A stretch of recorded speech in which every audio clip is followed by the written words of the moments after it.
what Tony said is quite outrageous and blatantly untrue on a number of points, particularly like on the WhatsApp messages. I have messaged, and Tony is the caretaker of the group because he said that he would delete. What's it called? A post that referred to me. I mean, it's demonstrably true. If you have that power, then you are you're an admin of that group. You're a caretaker. That's not a Defend Our Juries WhatsApp. That is Stand Up to Racism group. It's not Defend Our Juries. You're wrong on that. Basic, simple fact. Why, if you're not an activist for Defend Our Juries, are you taking upon yourself to delete messages that criticise Defend Our Juries? Because I support Palestine Action, and therefore I oppose attempts to destabilise that campaign, which is what you're doing. You have been on my own. You've been defending Defend Our Juries. Yes, it doesn't mean that. At the very least, Tony, that's the definition of an outrider. You're an outrider for Defend Our Juries. You're an active supporter, and on social media and elsewhere, you repeat their narratives. You try and, frankly, defame individuals like myself. You are a Defend Our Juries outrider and indeed activist. You're actively involved in their activities in media. They're a very liberal group, but I support their particular action in this case. And that you've said wrongly that I run a WhatsApp group for them. I don't.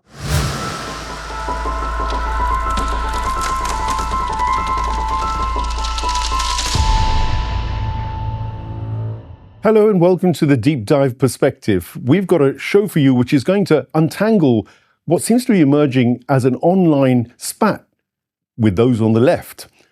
People have been fighting and arguing over Defend Our Juries, a movement which has essentially backed Palestine Action and has been promoting the idea that people should be ready to sacrifice themselves and get arrested, indeed, under terrorism laws for holding up banners defending the right of Palestine Action to do what it does. And what did it do? It was a direct action organisation, and one which, of course, now is counted on the same level as ISIS or Al-Qaeda.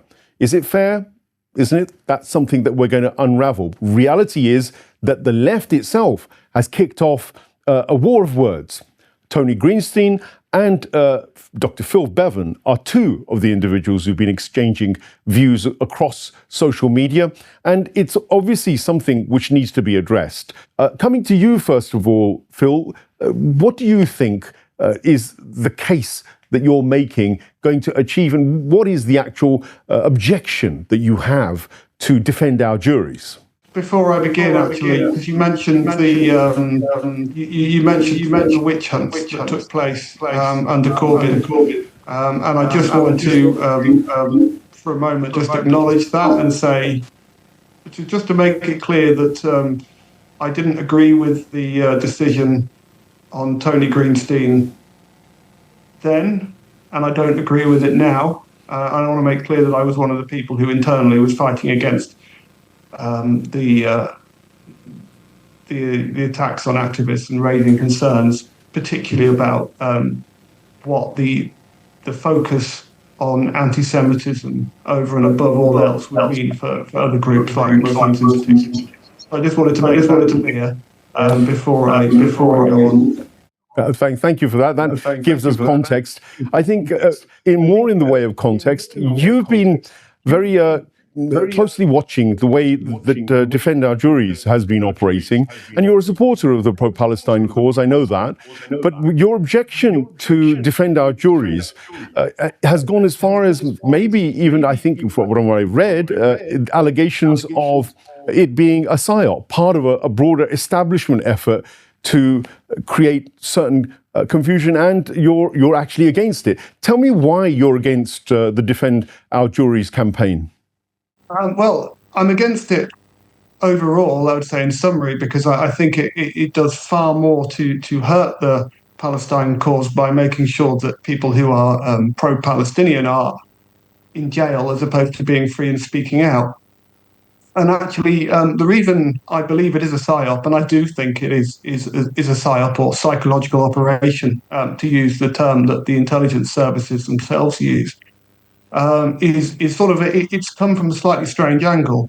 For the past 2 or 3 years, I've been investigating the climate activist movement, And so that means organisations like Extinction Rebellion, Just Stop Oil, and similar linked groups, like, for example, the Insulate Britain, and even something like Don't Pay UK, which are all linked by the same individuals. And my research has led me to conclude that these organisations are themselves psyops, and that Defend Our Juries is actually the next step in their movement, in their activism.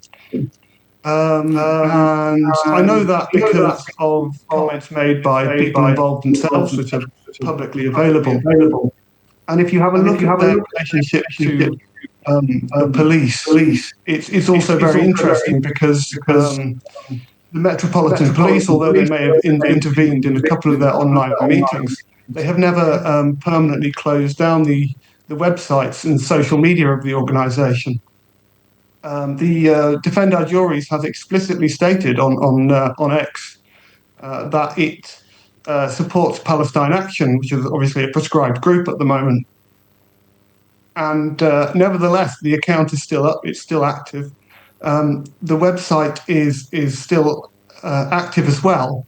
And so when it comes to expressing support for a prescribed group, what you're looking at is you're looking at a breach of Section 12 of the Terrorism Act, Section 13, sorry, of the Terrorism Act 2000. And in addition to that, you've got explicit statements from Defend Our Juries encouraging people to support Palestine Action, which is a breach of Section 12 of the Terrorism Act, which is encouraging support of terrorism. To me, this seems fairly clear, and I think it's remarkable that the police have not acted decisively to shut it down, especially because they have a duty of care to make sure that vulnerable people are protected against criminal acts, and that includes a lot of the apparently elderly people who have been getting themselves arrested on the instigation of Defend Our Juries. In addition to that, there is also the letter from the Metropolitan Police, which Defend Our Juries has published, which actually demonstrates that Defend Our Juries, that Metropolitan Police is quite keen to arrest as many people as possible. Actually, I think it was the September action that it requested Defend Our Juries rearrange so that they could facilitate the largest number of arrests possible.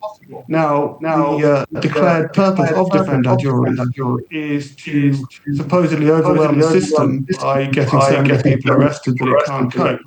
And of course, if that's the sole purpose of what they're after, it makes absolutely no sense that the Metropolitan Police are themselves trying to actually facilitate that. And just as kind of a side note, there are a couple of leading figures within Defend Our Juries, notably Tim Crossland and of course Clive Dolphin, who have either links to the sort of government crime intelligence agencies and/or arms companies, which is of course where a lot of the money, in terms of the United States anyway, is where a lot of the money for the climate activist movement has historically originated from.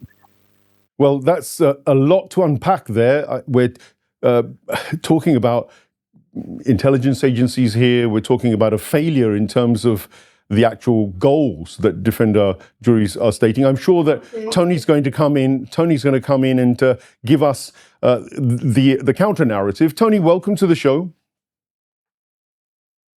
So, first of all, Tony, what do you make of Dr. Phil Bevin's analysis of what's going on with Defend Our Juries?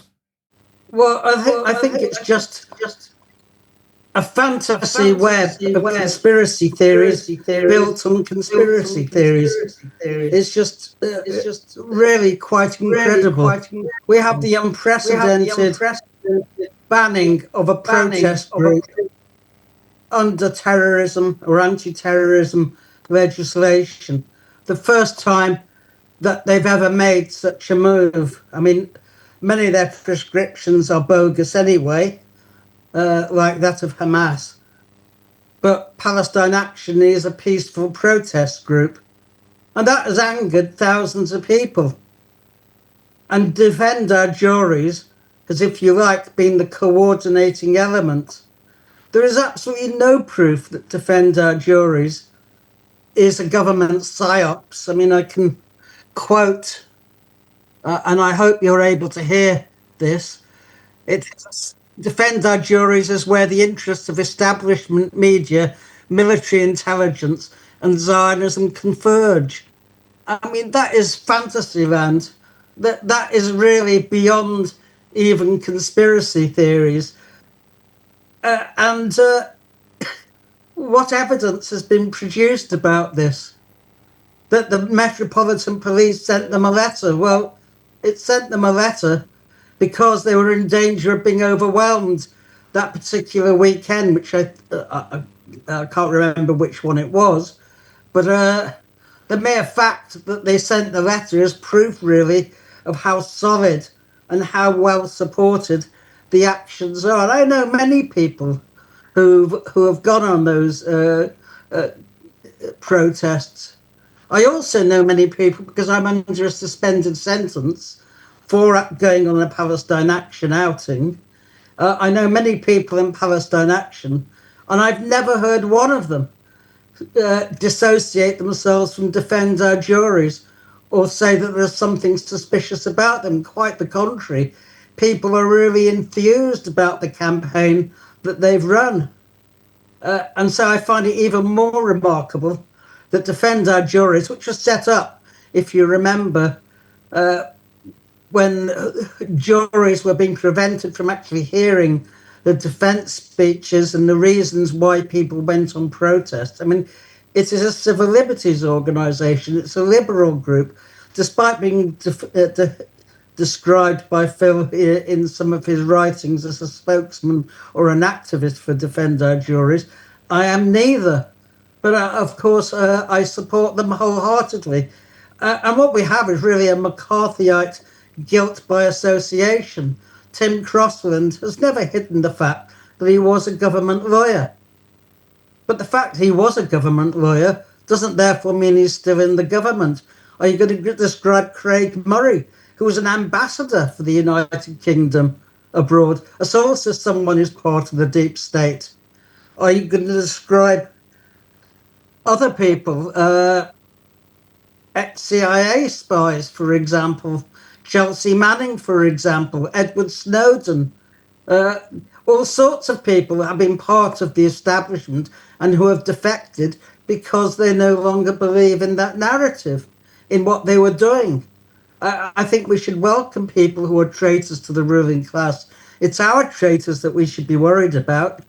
As I say, the campaign has rocked the establishment. We've had readers in the Times, in the Guardian, in the Independent Supreme Court, or an ex-Supreme Court, Jonathan Sumption, came out and said he was opposed to arresting people for simply speaking out. It's been a very successful campaign, and it is part of the historical legacy in Britain, that direct action and refusing to obey the law when you have particularly undemocratic, iniquitous laws is the way that you've actually made better laws, whether it's the Chartists, whether it's the Levellers, whether it's trade unionists, the Tolpot martyrs, or the suffragettes. They've all followed this path.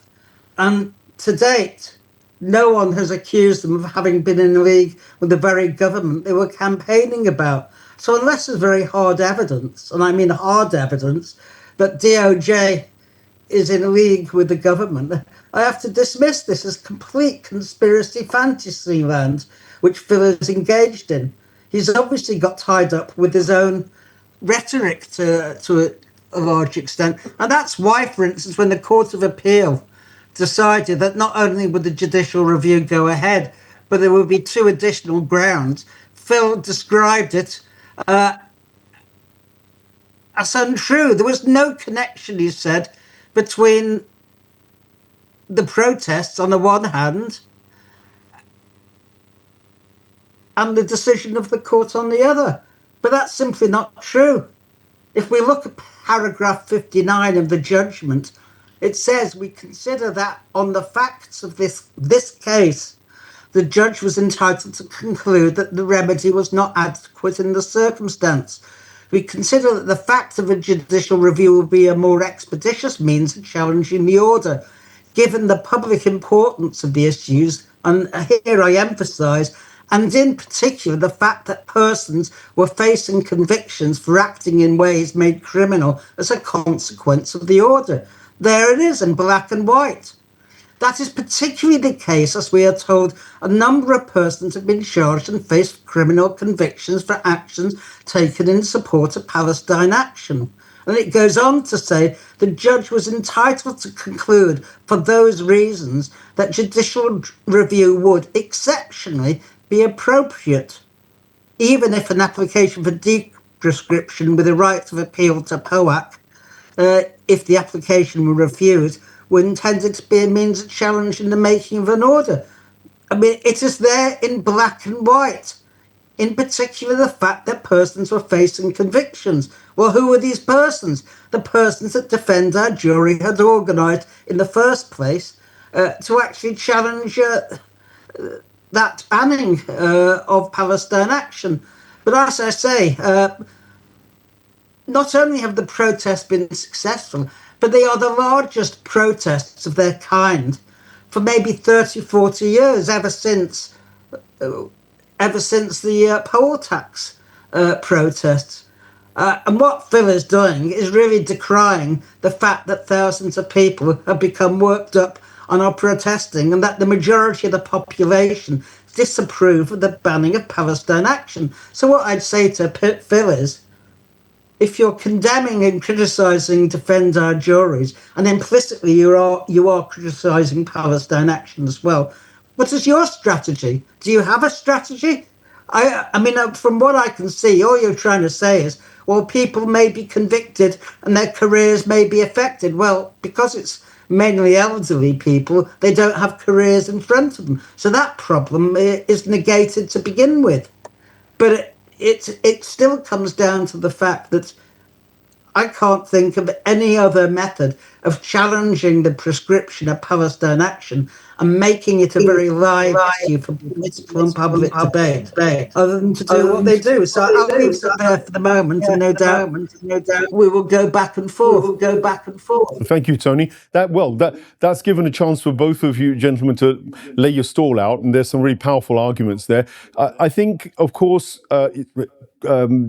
Phil, you're going to have to come back on some of those very important questions which Tony's raised. I mean, what's your feeling? I'm very pleased that Tony has raised all those points. I just want to make clear that I've never actually suggested that either Tim Crossland or Clive Dolphin are assets of the state. That's not an inference I have, or an explicit statement I've ever made. They are, of course, former employees of the government and the establishment, but I haven't said that they are assets, because I'm very careful about the terminology that I use, which comes from my academic background. So I just so coming off on, I think, Tony's main point there, which is I think that he believes that Defend Our Juries has been successful. I think actually let's look at this seriously and carefully and look at the evidence. Well, the way you judge the success of an organisation is whether or not it has achieved the objectives that it has set itself. And when it comes to Defend Our Juries, it demonstrably has failed. The initial action, before the initial action, Defend Our Juries claimed in their briefing, they claimed that the arrest of 500 people would crash the judicial system and therefore prove their point. This obviously failed. They arrested 500 people, and the judicial system and the courts process continued. When it comes to the second action, they changed the figures inexplicably. They didn't provide any working out. They didn't say how or why they changed the figures. They decided that 1,000 people getting arrested would crash the system. That didn't happen. 1,000 people actually didn't get arrested, I don't think.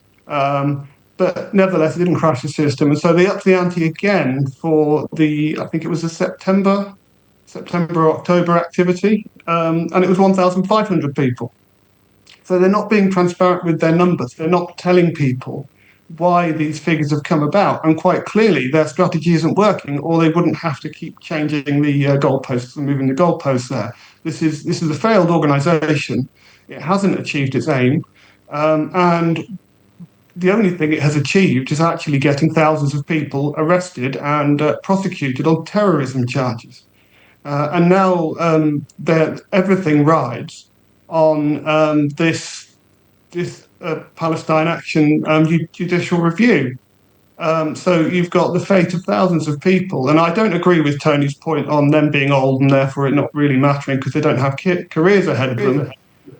There's lots of things, consequences for terrorism convictions, including debanking and other things. But this action, it's built on failure. And I need to point out here, my main point as to why I believe that Defend Our Juries is a Psyop is not something that Tony's really addressed, which is that it is demonstrably, and I know that the Metropolitan Police believe this as well, because I've seen an analysis from an FOI that was submitted by Right to Protest, who's done some very good work on this. The Metropolitan Police consider Defend Our Juries to be a spin-off from Just Stop Oil. And I've looked into this myself. Like I said, my angle on this is the history of the climate activist movement. And Just Stop Oil is, and Just Stop Oil, people involved in Just Stop Oil have also made this point. So, for example, Mel Carrington, who was a spokesperson for Just Stop Oil, said that the next action should be for people to get involved in Defend Our Juries. So Defend Our Juries is demonstrably part of the climate activist movement. We know that because it came out also of the case of Trudy Warner, an Extinction Rebellion activist, and also initially it was supporting Roger Hallam after his arrest for the M25 plan. So this is part of Roger Hallam's Just Stop Oil network of groups. It's called the A22 network. The A22 network received its funding after Hallam met with a man named Trevor Nielsen. Trevor Nielsen is a former staffer at the Clinton White House. He's a former term member of the Council on Foreign Relations. He currently runs a group, a business called Threat Pattern, in which he partners with former officers of the CIA. He's also involved in other organisations that have close links to the CIA. But in terms of his actual profile and his job history, this man is identifiably, demonstrably, he is a member of the United States national security apparatus. That is who this guy is. And the money for the A22 network, Hallam's groups, came from him. And it was after Hallam met with him that he decided to fund it. Now, this in the terminology of espionage, and these are not my terms. I think Tony has in the past called them the terms used by conspiracy theorists or something like that. But that's not what these are. These are the terms, documented terms used by the intelligence agencies and their employees themselves. So I would say that Roger Hallam is demonstrably an asset of the US national security infrastructure, and that his groups, therefore, are themselves psyops and assets of that infrastructure. And that includes Defend Our Juries. And that is clear, hard evidence to point to Tony Greenstein's phrase. We know that Defend Our Juries is part of these groups. What I do know is from the past, and still very much in the present, is the case of the infiltration of the UK environmental movement by the police, for instance, the British police itself. The CID is well known. There are scandals that I've dug up where individuals from the CID, infiltrated the environmental movement, actually even ended up marrying people within that movement, seriously affected people's lives. So this is not an unheard of reality. And I know that there is a whole case which is still up for review. I believe it's the various kind of internal reviews by the police around that are going on and still haven't been concluded. So it's not like the intelligence services don't do this sort of thing. It's their business to be involved in counter-political, cultural movements, and to maybe engineer them in a way that is more suitable for the establishment. That's not beyond the realms of possibility. Certainly the Mossad and the Zionist establishment has been caught red-handed talking to MPs in Parliament in this way. And Tony, I guess there was an element of being targeted by such an operation within the Labour Party. So it's not new to you. But Tony, what's your take on what Phil has said now? I mean, he's given what he thinks is hard evidence. What do you think of the evidence he's presented there? Well, the first thing, Syed, is this debate has been something of a disaster, because I'm told on WhatsApp that no one actually heard what I said. The sound has been terrible. So there is a real problem, because if no one heard what I said to begin with, then Phil was responding to something that no one had heard either.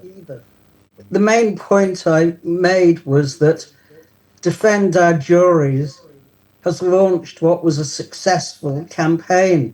Not successful in finally overturning the banning, but we actually know, for example, that the judge who was due to hear it, Justice Chamberlain, was removed at the last minute and replaced by 3 stooge judges, pro-Israel judges, because they were so worried about the direction in which it was going. I also spoke about the judgment, paragraph 51, which, contrary to what Phil had said, clearly laid out that the reason why the government's appeal against a judicial review application was turned down was precisely because of those protests. There's absolutely no doubt that thousands of people have come out, not because Defend Our Juries is some kind of psyops or some other weird conspiracy theory, but because they felt very strongly about it. And that has engendered momentum, whether it was, as I've said, a Guardian leader, The Independent, The Times, Sumption, former Supreme Court judge, writing to say he disagreed with the arrests.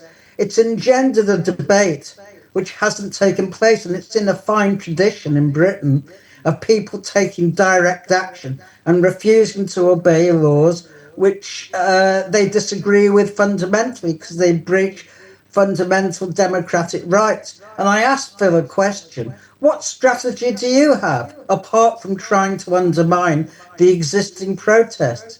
And he had no answer for that. And the fact is, he has called Tim Crossland an asset to the state in so many words. Whether he's actually used those exact words is irrelevant. He's actually gone on about how he was a government lawyer. And therefore, he must be very suspect. But we have plenty of people who are part of the government or the state apparatus and who defected. I mentioned Craig Murray. There are others. Chelsea Manning, for example, in the United States, or Edward Snowden, or Phil G, who was defected from the CIA. No one accused them, therefore, of being double agents, which is basically what Phil has accused them of. This is just conspiracy nonsense. Defend Our Juries. I mean, all sorts of left organisations get infiltrated, but it's one thing to be infiltrated, it's quite another to be run by the state. And that, in my understanding, is what this psyops means. There is no evidence whatsoever for it. And I'm afraid, Phil, that what you've done is to try to undermine the biggest campaign we've seen for 30 or 40 years in terms of direct action. The state has used the Terrorism Act to outlaw a protest group. That is something which is quite fundamental. A number of us are facing charges under the Terrorism Act. And all of us support what Defend Our Juries are doing, because it throws into very sharp relief the way the state is using the Terrorism Act, not to combat terrorism, but to actually combat dissent over Palestine. Now, you say, "Oh, I didn't call Tim Crossland an asset," but you've used the McCarthyite guilt by association technique. You even mentioned on one of your articles the fact that I had a brother who had served in the IDF or had been a contractor for it, but I haven't seen him for 10 or 12 years. I have no responsibility for my brother. Why was it relevant to even bring it up? This is the way you work. You're undermining a very great and large and successful, in my terms, campaign. And I think that if anyone is behaving like an asset of the state, it's you, not Defend Our Juries. And that's the sad truth, because you are playing into the hands of what the police want you to do, which is to undermine and sow suspicion. I have no problems with Defend Our Juries. The police have taken down their webinars, their Zoom webinars twice. So it's simply not true. They haven't taken down their website, but they didn't take down Palestine Action's website either. So maybe Palestine Action is really just another government psyop. So I'm sorry, these are conspiracy theories which have no merit, no basis, and everything you said is assertion. I don't accept that Roger Hallam is an agent of the state either. He did 2 years or was sentenced to 4 years in prison. I mean, he's only just been released. Occasionally, police undercovers may be sent to prison, but I don't think in Roger Hallam's case there is an iota of evidence to support that. I just think you and your fellow operatives have got completely tangled up in your own theories, and you are really doing a disservice to the Palestine solidarity movement in this country. The overwhelming majority of Palestine solidarity activists and supporters are fully behind what Defend Our Juries are doing. You are the exception, not the rule. Phil, come back on what Tony's raised here, because this business of evidence and the idea of guilt by association, what's your response to that? It's a bit rich coming from Tony, the idea of guilt by association, because according to him, I'm an anti-Semite for simply defending David Miller and being friends with David Miller. And actually, I have to say, it's a bit unfortunate that Tony is now deploying the tactics that were used against him a few years ago. But returning to the substantive points, I want to make a point about the police. The police want the arrest. They've said so explicitly. It was published in a letter. So far from me advocating what the police want, that it is Defend Our Juries that are delivering that, and they're delivering activists into the hands of the police. That is what Defend Our Juries are transparently doing. In the case of evidence of intelligence involvement, in my research, like I say, I'm very careful, and I study the terminology and what the words actually mean, and the meaning of words is very important. So, for example, Roger Hallam's relationship to Trevor Nielsen and the Climate Emergency Fund, which Trevor Nielsen founded, is according to the terminology of espionage, which is what the spooks themselves go by. It makes him an asset by definition. So I'm not making stuff up here. I'm simply pointing out the connection and that fits the definition that the security services personnel themselves use.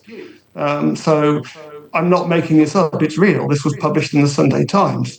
We know the financial relationship exists, and for whatever purpose, because that financial relationship exists between Roger Hallam, his groups, and the United States national security apparatus, that by definition, not my definition, by an established, accepted definition, makes him an asset of the US national security infrastructure.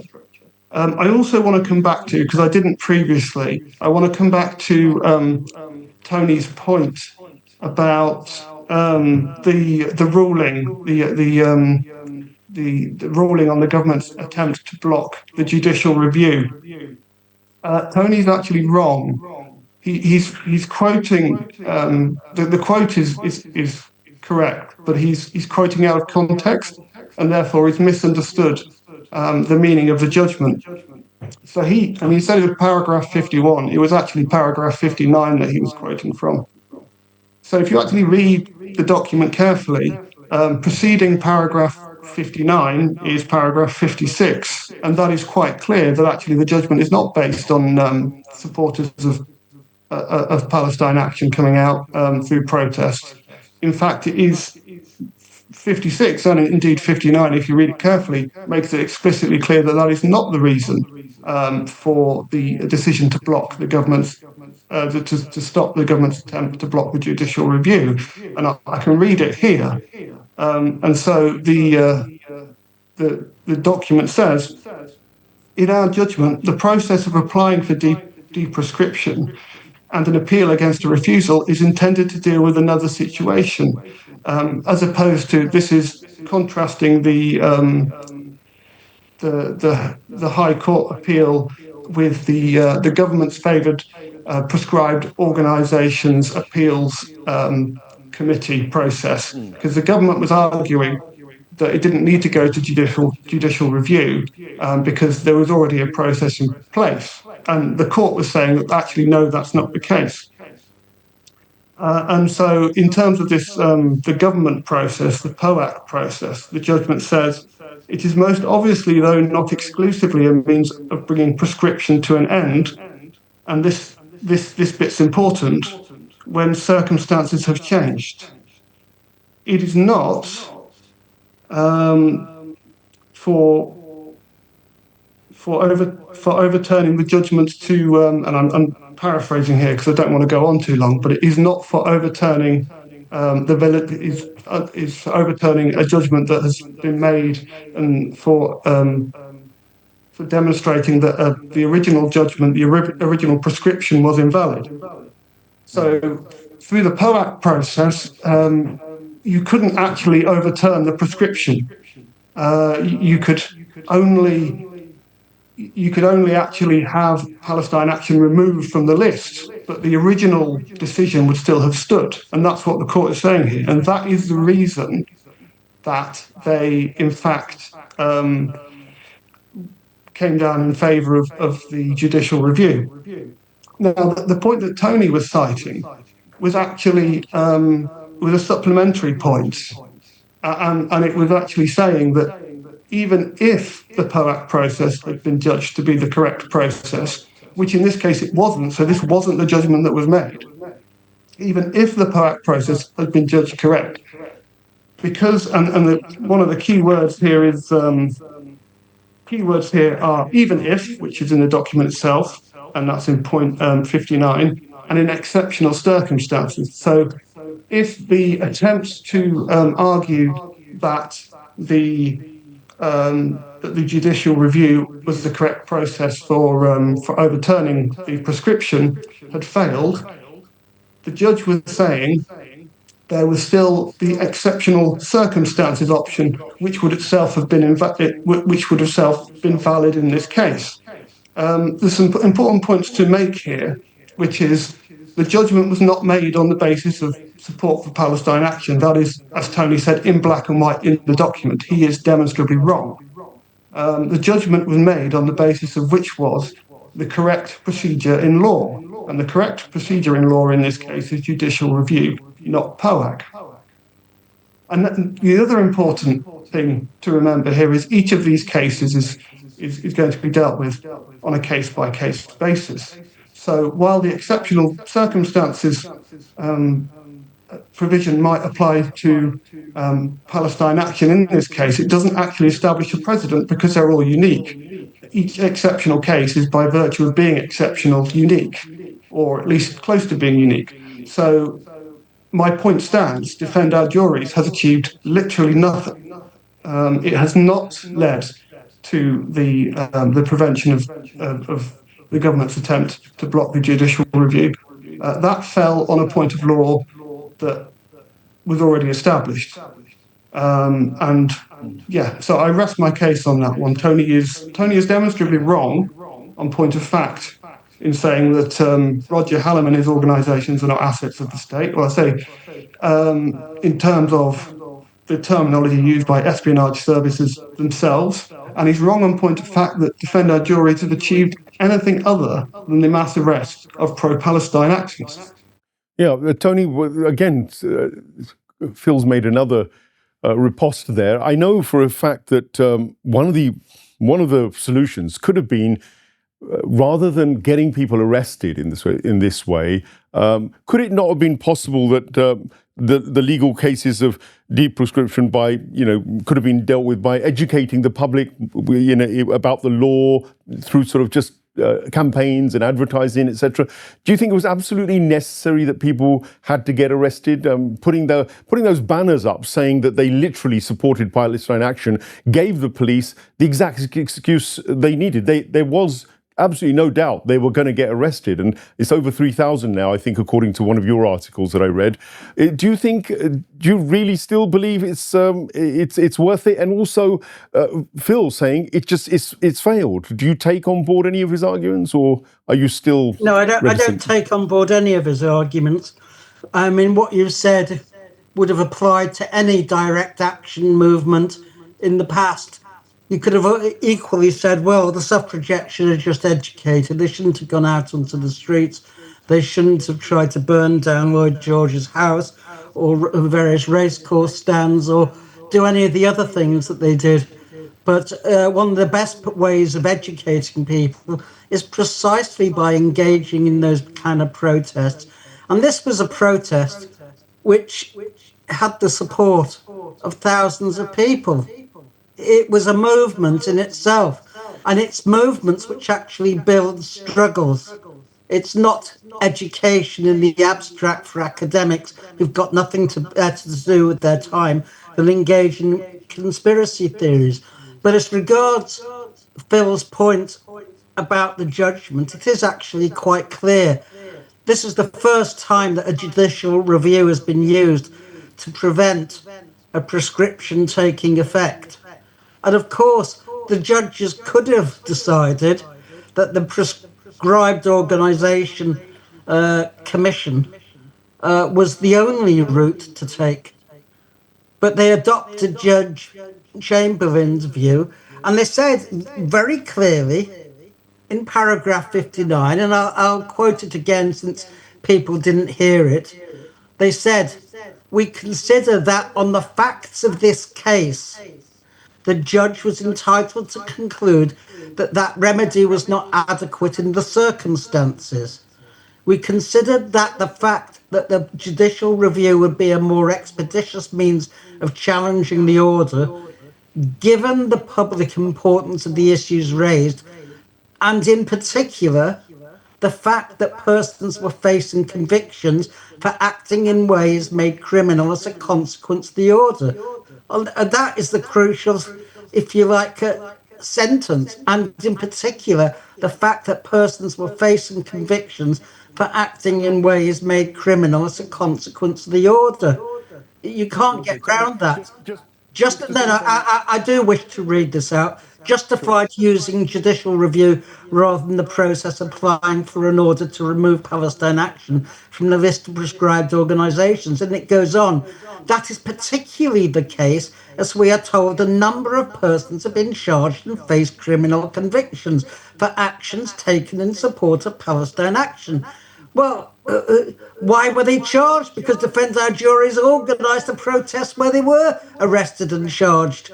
And the idea that somehow because people were arrested, therefore it's a defeat of the campaign. Well, you can say that about the suffragettes. Well, Tony, sorry, I was just going to say, Tony, you're slightly, any direct action movement. You're just slightly off camera. If you don't have convictions, then of course you won't do anything. And the problem with Phil is I don't think he has convictions at all. He's buried and immersed in his own research and therefore is divorced from the movement. I'm not trying to stop your flow, but you're off the centre of the camera. I just wanted to get you back into the centre. I know you were reading, because it's absolutely riveting, and I'm learning a lot as I go along. And of course, Tony's making a great sort of case, a defence of Defend Our Juries and the procedure.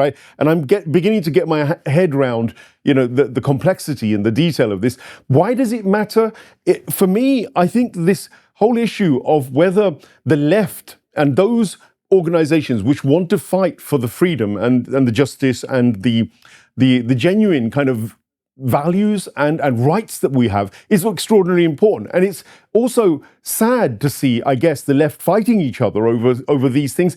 But then why would it be important? It seems to me that if, with, say, Jeremy Corbyn, if we go with the argument that Jeremy succumbed to a psyops internally, and now we've got the Your Party fraternity in a whole hullabaloo, and again there were allegations of psyops there with some of Jeremy Corbyn's old team. So there seems to be this kind of running theme of the left getting manoeuvred. The right, of course, seems to comply with what the establishment wants anyway. So clearly there's no big rifts there, although Farage says something's off cue. This is why I think contextually this issue of Defend Our Juries isn't just about the actual campaign to get Palestine Action back up and running. There's a bigger set of issues around this. But Tony, you continue because I interrupted you, and I'd like you to just conclude what you were saying, and then I'll come back to Phil on that. Well, I made it clear that the judgment was affected and in fact was produced as a result of the mass action. But if you don't have faith in the ability of people to take action and change the climate in which we are, which is an authoritarian climate, then you give up. And so the question I asked to Phil, which he still has not answered, is what is your alternative strategy? To sit at home, to be so mesmerised by the power of the state that you do nothing? Well, if that had been the case, then Palestine Action wouldn't have got off the ground, which is why everyone I know in Palestine Action supports what Defend Our Juries are doing. And indeed, on the very eve of the prescription coming into effect, Huda Amori spoke at the Defend Our Juries webinar. She wouldn't have done that if she didn't support it, and she's spoken on other occasions with Defend Our Juries. We support what Defend Our Juries are doing because we think it's positive, and we're not buying into this conspiracy nonsense that Defend Our Juries are somehow part of a psyops established created by the establishment in order to subvert the left. The fact is that Phil is in a very tiny minority on the left, if you can call it the left. The left in this country supports everything that has been done. And people who I didn't think would take part in these protests have come out and done that because they're so angry about the prescription.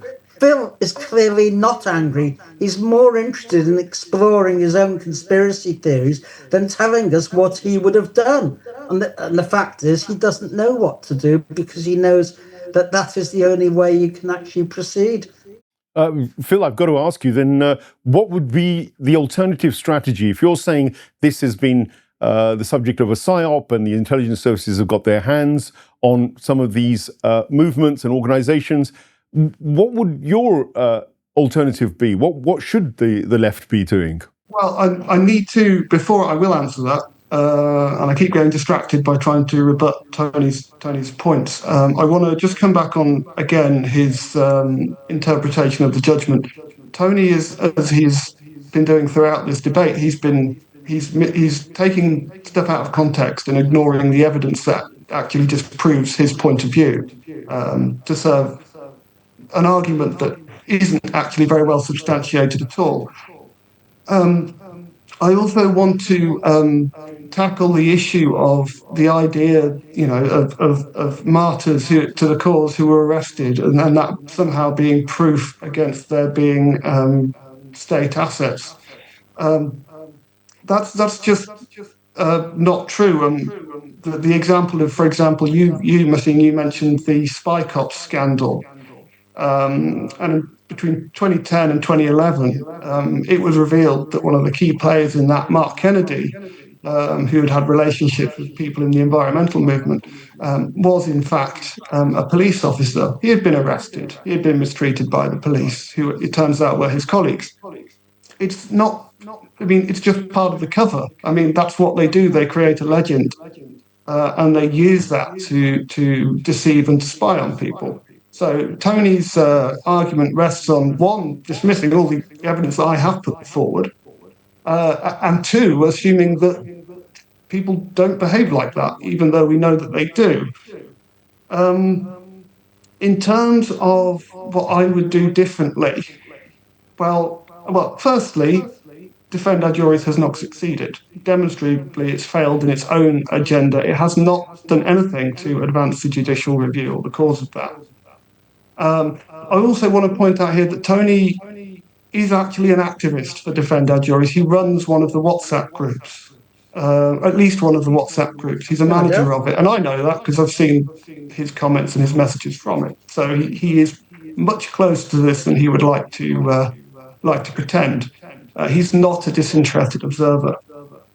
In terms of doing something differently, I think the worst thing you could do possibly at all is what Defend Our Juries are doing, which is playing into the hands of the police, because as the police have self-confirmed, they want the arrests. They wanted Defend Our Juries to move the date of their September action so that they could arrest as many people as possible. How do the police benefit? It's in the letter. How do the police benefit from these arrests?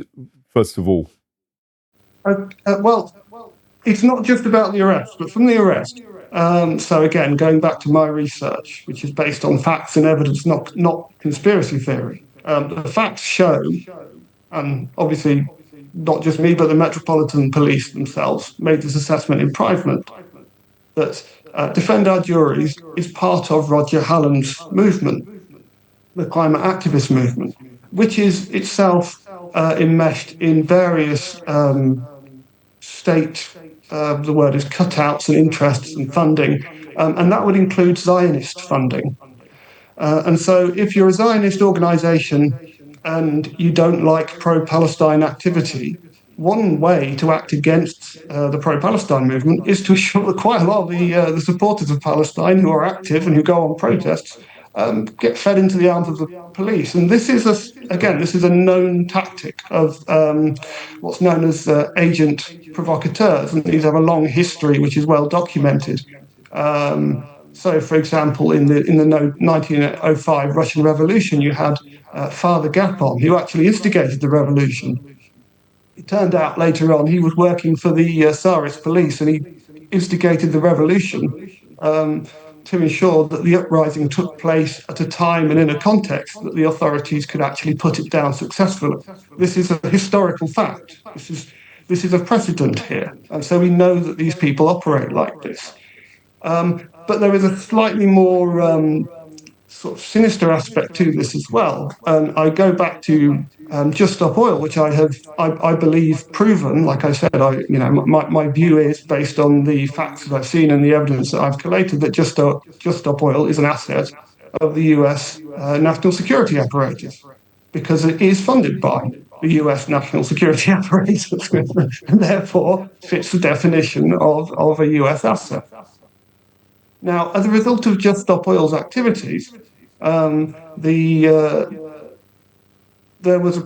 pretext was created for the introduction of new laws to tackle protests. And so I believe these were like the nuisance protest laws that came in. Now, as a result of Defend Our Juries activities, there are further laws being thought about, such as, for example, I think it's repeat protest laws. So if you have repeat protests in the same place, then that can be that the intention potentially is to outlaw that. And this is important because, and I've also read again from an FOI, I've read the police's assessment of what's taking place on I think it's the 9th of September, when Defend Our Juries did their activity and the police asked them not to do it. All of this is building a narrative that the Defend Our Juries activities are putting pressure on community policing, and therefore they're building a narrative and they're building a justification for these new laws that the police are requesting, which mean that it becomes harder to protest. So basically, in terms of resisting, my own view is don't do exactly what the police want you to do, because doing something daft is worse than doing nothing at all. But in terms of doing something active, there are lots of things you can do. And this is the sad thing about the whole thing. Protesters don't need to get themselves arrested to challenge prescriptions law. It's not illegal to oppose the Terrorism Act 2000. It's not illegal to oppose in principle prescribed groups.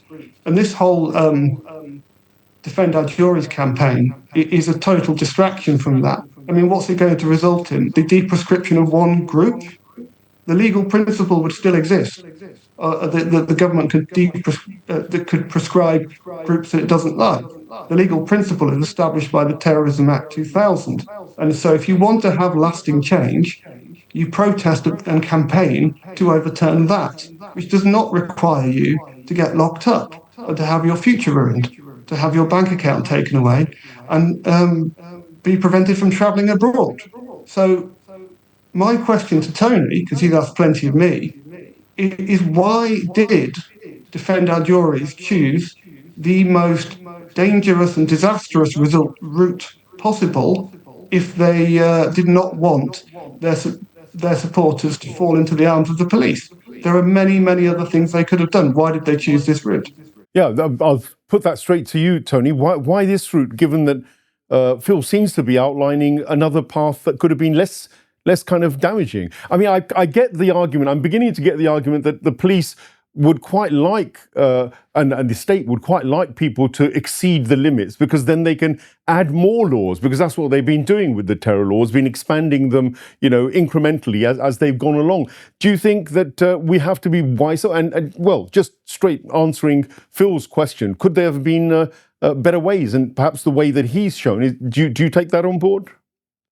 Well, Phil has shown he's got no answer whatsoever. They're merely words and words alone. If the law is unjust or immoral, as Martin Luther King said, then you have a moral duty to disobey it.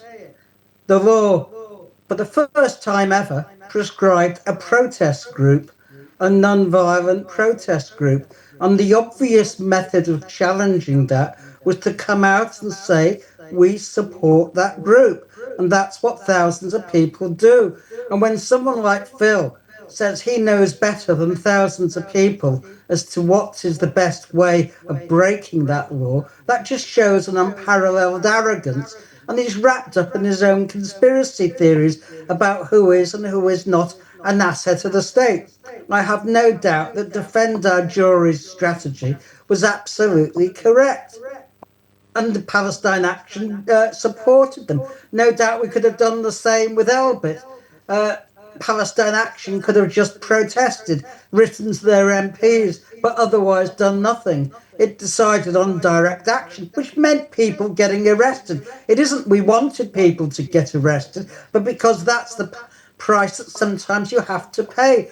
And that's the price that people have historically paid in order to actually advance democratic rights and to defend the freedoms they have. And Phil has a contempt for them, a contempt born of academic arrogance. I'll be quite blunt about it. He has nothing whatsoever to offer in the way of strategy. It's complete bankruptcy that he's offering, and I just don't buy it. He says, I am in charge of a Defend Our Juries WhatsApp group. I'm not. I'm simply not. So, I mean, why lie about that? It's absurd. And why even mention what my brother may do in Israel when it's got nothing whatsoever to do with me? This guilt by association is a technique that you've employed because you lack any coherent analysis.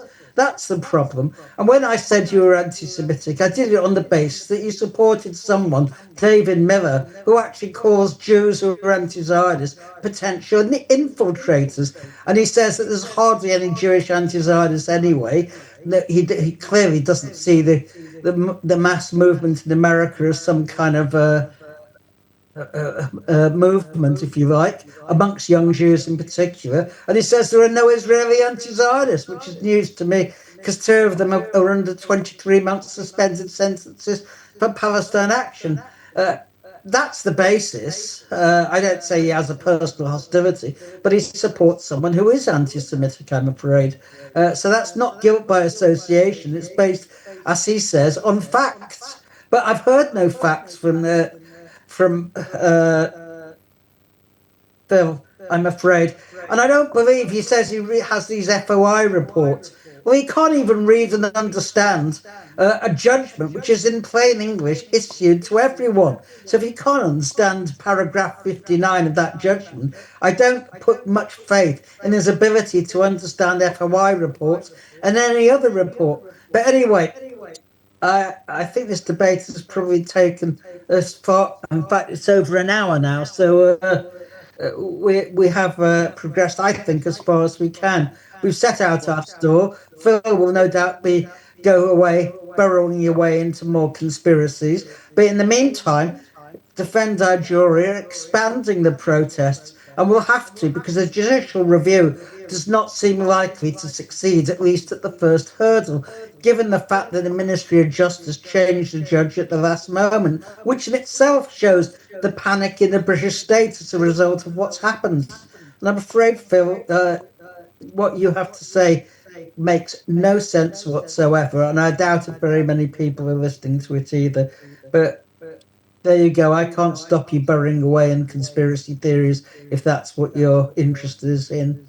Well, it is fascinating. For me, I haven't had an in-depth knowledge about what this is all about, but it's been an eye-opener for sure, and it's obviously going to run and run. I've come across Professor David Miller's thoughts and actions, and it is interesting that you raised that issue, because you're anti-Israel and you're anti-genocide. I know that from your own sayings and writings and the interviews that we've had, and you've been fighting. As a Jew, you've been fighting against the actions of Israel. But let's bring it on to that, because the effects of all this, on the one hand, a sort of a fighting left, a fragmented left, which isn't united, can operate in the favor of Israel and the Zionist movement, which wants to break up, no doubt, wants to break up the actions that have brought it into the highlight of the world, really. In a way, I suppose, whether the movement on the ground here does something or not, it seems as though that live stream from Palestine has stirred people's emotions anyway, to the point where you're absolutely right. I've seen statistics of 70% of young Jews in America, for instance, who are totally against the whole idea of Israel. They're kind of questioning Zionism as well. At the end of the day, this issue of Zionism, David Miller makes it clear that he says, you can't support even a two-state solution, because that means you're acknowledging Israel as a legitimate entity. And I know I'm not saying you. I'm just saying, kind of recapping on what his position is, and that put Jeremy Corbyn on the front line, because declaring yourself even to be an anti-Zionist seems to be a thing. Zara Sultana said she is, but she hasn't defined what she means by being anti-Zionist. And of course, that's an issue that's going to run and run on the left as well. But Phil, come back on what Tony said. Give me your reaction to that, please. What Tony said is quite outrageous and blatantly untrue on a number of points, particularly like on the WhatsApp messages. I have the messages, and Tony is the caretaker of the group, because he said that he would delete. What's it called? A post that referred to me. I mean, it's demonstrably true. If you have that power, then you're an admin of that group. You're a caretaker. That's not a Defend Our Juries WhatsApp. That is stand up to racism group. It's not Defend Our Juries. You're wrong on that. Basic, simple fact.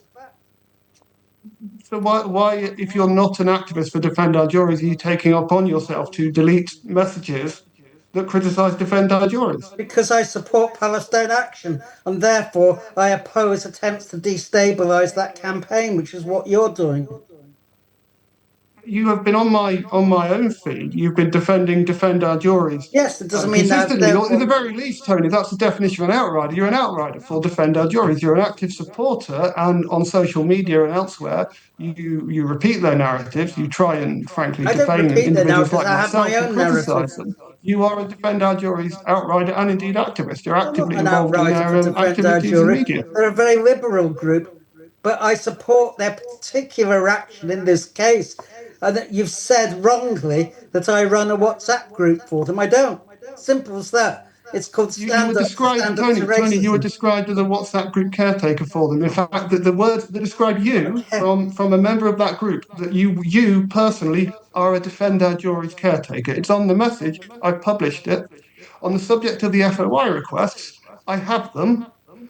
They are files. I will publish them too. You are casting aspersions against me, Tony, and against my work that are demonstrably false. And I need to make that clear here. What you're saying is disprovable and will be disproved. And you are engaging in smears, Tony. Well, You are find engaging one in to smears. talk about engaging You've in smeared smears, me tonight. because you've been smeared smearing David Tim Miller. Crossland. You've been smearing everyone in sight. Well, Tony, if you're not a supporter or activist for Defend Our Juries, why on earth do you care so much about Tim Crossland and Clive Dolphin? And also, furthermore, why did you mislead people about Clive Dolphin's job? You told people that Clive Dolphin did not work for Lockheed Martin. That's my We knew that understanding, he but did. I'm not I've seen the interested in message. Clive I've got the Dolphin. message, Tony. I've I published do the know message. that Tim Why, Crossland Tony? is facing Why, serious Tony? charges as a result of his activities. So Why why are have you you been smearing him? misleading people over Defend Our Juries? I'm not misleading anyone. You I'm not have. a member I've got of the Defend Our evidence, Tony. Juries. I've published But the evidence. you have been Why? smearing Crossland without any substance whatsoever. And if you smear Tim Crossland, you smear Craig Murray. What about Tony, Craig Murray? Is he also a Psyops? Is Tony, Craig Murray a why have you been psyops? misleading And Edward people about Snowden? Clive Dolphin's Who else? employment history? Who else? Can No, you I'm explain afraid why you've not. been doing that? You don't like it when you have some criticism, but you don't mind I'm asking smearing you a others. question, That's Tony. the fact, Phil Bevin. Tony, can you answer my question, please? Which question would that be? Why did you mislead people over Clive Dolphin's I employment haven't history? misled anyone. I don't know anything about Clive Dolphin. Tony, I said I've my got a message that was. understanding. I've seen a my message by you. understanding was he no longer works for them. That is all I said. That's not what you You said. weren't No, you said it was a recipient of case that of mistaken conversation. identity. You Tony, that's wouldn't a lie. know. I'm Tony, sorry. Tony, you're lying. I'm sorry. No, well, You're you're lying, lying Tony. about Tim Crossland. No, I've never lied about Clearly, Tim you're lying Crossland. I've about simply him said that he because worked for the government. he's been to the fore in the campaign. Tony, why did and you he's lie? now Tony, facing why criminal did you lie about charges, Defend Our which Juries? you have Why never did you lie risked about anything Clive in your Dolphin? life. You've never done anything in your life. You're just an academic burrowing away. Tony, can you answer my question, please, about why you lied? Stabilize other people, isn't it? Tony, That's can all you answer my question? Do you're trying I've answered your to questions. Can you answer mine? Anyway, Syed, has it Share disappeared? Yes, well, I'm still here. Yes, just I think probably we should call it a day now. Okay? Well, I think we're happy to engage in a follow-up. Can Tony answer my question, please? It's gone I've over. answered his. I'd It's quite 1 like Tony to1/4 answer my hours. question, please. I don't think anything will be served by me taking Phil to pieces anymore. I'm sorry. Could you just answer my question? I just want one answer to one question, and then I think I'll be happy if we call it a day. Why did you mislead members of that WhatsApp group of which you were a Are you caretaker? a member of the WhatsApp group? Why did you mislead them Are about you a Clive member of the Dolphin's employment WhatsApp group? history? Are you a Why did you member? mislead them? Are you Why a did you member mislead them? of the group? How would you know what I said to people in the group? Because I've seen the You message. got the name of the group wrong for a start. What else have you got wrong? Tony, why did you mislead people about Clive Well, Dolphin's I've just said employment I history? didn't mislead anyone. You did. Tony, No, I've got the message. I did not mislead You anyone. can see it on my site. Why are you Why did you mislead smearing people? people like Crossland, Roger Hallam, and anyone else who gets their hands You're dirty? not going to answer the question, Is Tony. that you have, if You're not anyone going to is answer a the state question. agent, mate, it's you. You're not going to answer the question. It's a very simple question. Why did you mislead The people on that question is WhatsApp based group on a about false Clive Dolphin? premise, so there's no need to You haven't answer denied it beyond what either. I've Why done did you do it, already. Tony? Your question is based on a false premise, which is that I did mislead people. Since I've said I don't, there's nothing more to answer. Sorry. On that specific point, did you mislead people over Clive Dolphin's employment? Told you, I not did you? Sorry, why did Okay, you? Phil, I don't think. anyone. I don't think don't think we're going to get any further with this line of questioning. I'm fascinated about Mr. Dolphin and to know more about these people. My concern, I think, is really just as a person who wouldn't want the left and the movement which is trying to fight for Palestinian rights and indeed for our own liberties in this country. I think it's really important that we do maintain security. It's really hard, I guess. And I suppose these kind of characters who've got links, they are a little bit worrying, Tony. I mean, I'd need to do more homework. Sorry, this was supposed to be 45 minutes. Yeah, thank you so much, Tony. 1 hour 15. I'm going to sign up. I really appreciate you sticking around, and thank you so much for joining us, Tony, and for engaging in what's been a fascinating discussion. And clearly, if Tim Crossland or any of the other people that have been mentioned during this show, if they'd like to come onto Deep Dive Perspective and to take up the narratives or the arguments that have been presented here, if they'd like to rebut or take on Dr. Phil Bevin, I'd be happy to invite them, because we've talked a lot about them in their absence, and it's only fair that we maybe host them and continue with clarifying what's going on, because there's a lot of things that have been put out on the table.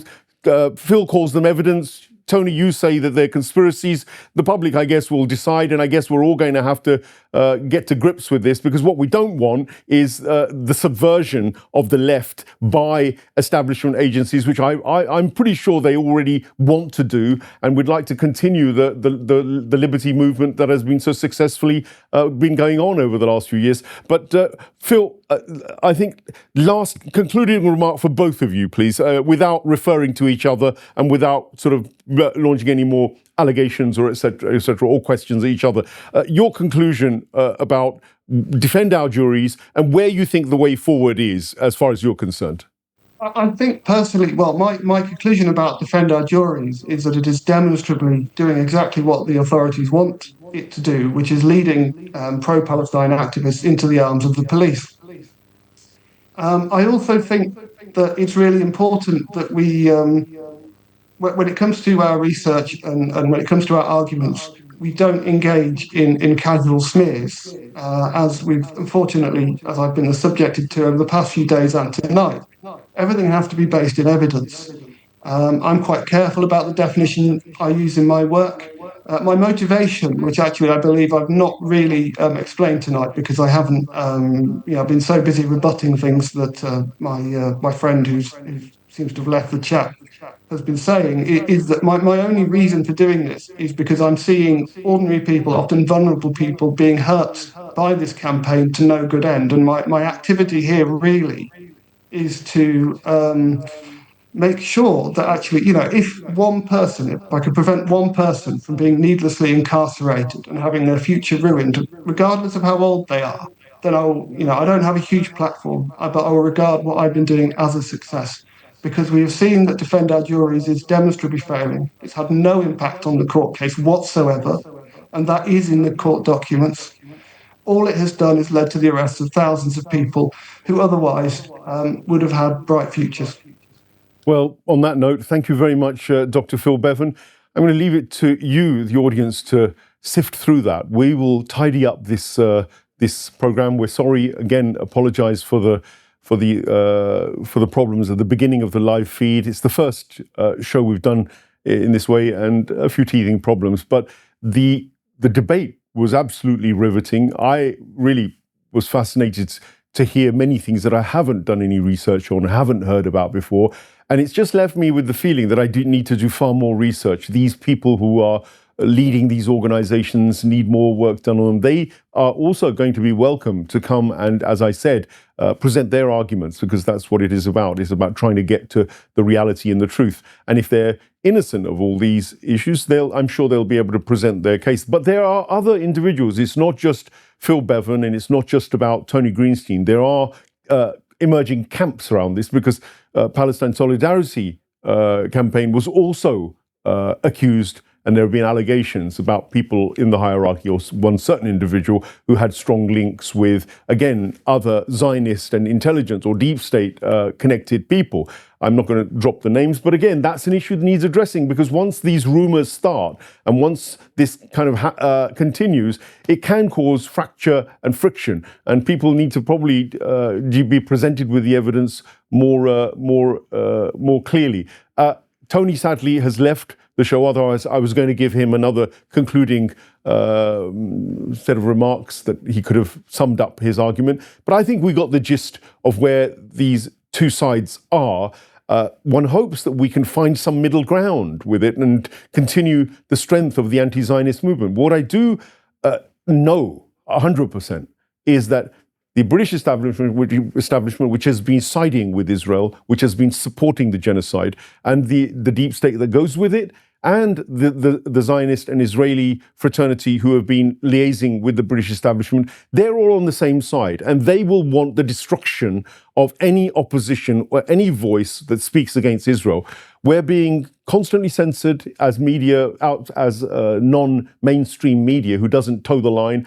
So we know at the hard coalface that already there's a massive psyop going on to silence the likes of us and to keep us under control. Well, I guess we've just got to keep telling the truth. And I thank you, Dr. Phil Bevin. And again, I'm going to invite you back, I think. At some stage, it would be lovely to unpack some of that, because I've got to get my head around a few of those issues which deal with the deep state. Maybe there's an entire program that we need to do on just oil and a program on Extinction Rebellion in themselves. Those are two things which... I'd absolutely love to. Yeah, we'll invite you back, and maybe even invite somebody from Just Oil. I think there needs to be a debate, but there also needs to be a dissection, a kind of an analytical dissection where there isn't a sort of a tug of war going on, or a kind of a debate necessarily. But thank you for watching this edition of the Deep Dive Perspective. It's been certainly eye-opening for me. It's the first debate we've had on this channel, and it's the first live show. So bear with us. We're going to get there, and you will see a YouTube link to this go up on Deep Dive Perspective. Do check that out, and there'll be a much more a coherent, hopefully, view of the entire program. Although certainly I think most of it we got pretty spot on, even technically in the end. But my apologies to anybody who was watching early on, and do watch the entire program if you didn't manage to catch those early bits. Thank you for your time, and thank you for joining us. Goodbye.